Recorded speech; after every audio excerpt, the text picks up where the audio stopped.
اس آیت مبارکہ میں اللہ رب العالمین نے ہماری تمام محبوبہ چیزوں کو ایک جگہ اکٹھا کر کے یہ فرما دیا کہ اگر تمہیں رشتوں میں تمہارا باپ تمہارے والدین اللہ کے نبی سے زیادہ عزیز ہیں تب بھی فتربصوا حتی یأتی اللہ بامرہ، اللہ کے حکم کا انتظار کرو۔ وابناؤکم، اور اگر تمہیں تمہاری اولاد اللہ کے اور اس کے حکم سے زیادہ عزیز ہے تب بھی فتربصوا حتی یأتی اللہ بامرہ، تب بھی اللہ کے حکم کا انتظار کرو کہ اللہ رب العالمین کو تمہاری یہ ادا پسند نہیں ہے۔ وازواجکم، تمہاری بیویاں تمہیں اللہ اور اس کے حکم سے زیادہ پسندیدہ ہیں تب بھی اللہ کا عذاب تم پر آئے گا۔ اور وعشیرتکم، تمہارا اپنا خاندان، یہ اگر تمہیں اللہ اور اللہ کے حکم سے زیادہ پسند ہے۔ وَأَمْوَالٌ اقْتَرَفْتُمُوهَا، اور جو مال و دولت تم نے جمع کر کے رکھا ہوا ہے، بینکوں کے اندر جمع کر کے رکھا ہوا ہے، پلاٹوں کی صورت میں رکھا ہوا ہے، زیورات کی صورت میں رکھا ہوا ہے، تمہارے پاس جو مال و دولت ہے اگر یہ تمہیں اللہ اور اس کے رسول سے اور اللہ کے راستے میں جہاد کرنے سے زیادہ پسند ہے تو فتربصوا حتی یأتی اللہ بامرہ، اس کے بعد اللہ رب العالمین فرماتے ہیں جو جمع کر چکے ہو وہ بھی اس کو بھی محبوب نہیں رکھنا، اس کی محبت بھی دل میں نہ ہو۔ وَتِجَارَةٌ تَخْشَوْنَ كَسَادَهَا، اور تمہارا وہ کام جس سے تم روزی روٹی کماتے ہو، اپنے بچوں کا پیٹ پالتے ہو، اگر تمہاری روزی کا وہ ذریعہ بھی تمہیں اللہ سے یا اللہ کے رسول سے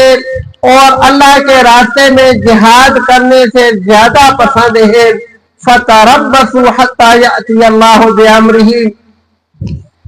اس کے بعد اللہ رب العالمین نے اور چیز بھی فرما دی، وَمَسَاكِنَ تَرْضَوْنَهَا، کہ اگر تمہارے گھر جن کو تم نے خود بنایا ہے،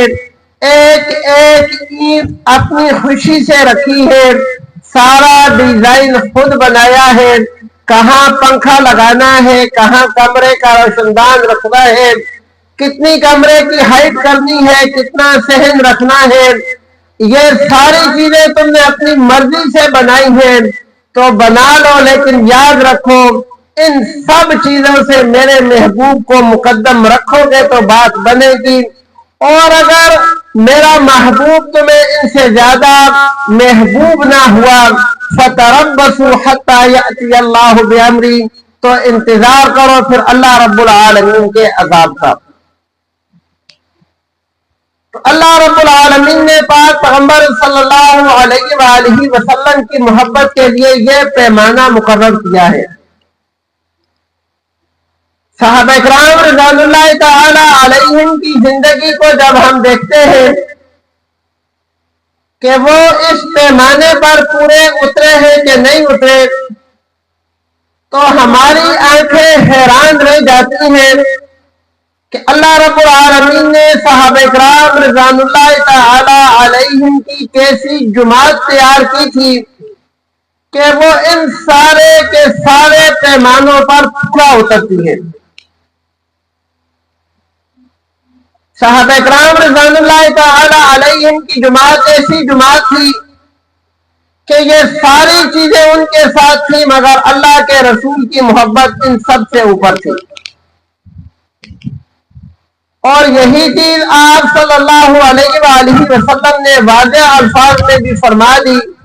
لا يؤمن احدكم حتى اكون احب اليه من والده وولده والناس اجمعین، کہ دنیا کے تمام رشتوں سے زیادہ جب تک اللہ کے محبوب کی محبت تمہارے دلوں میں زیادہ نہیں ہوگی تمہارا ایمان کامل نہیں ہو سکتا۔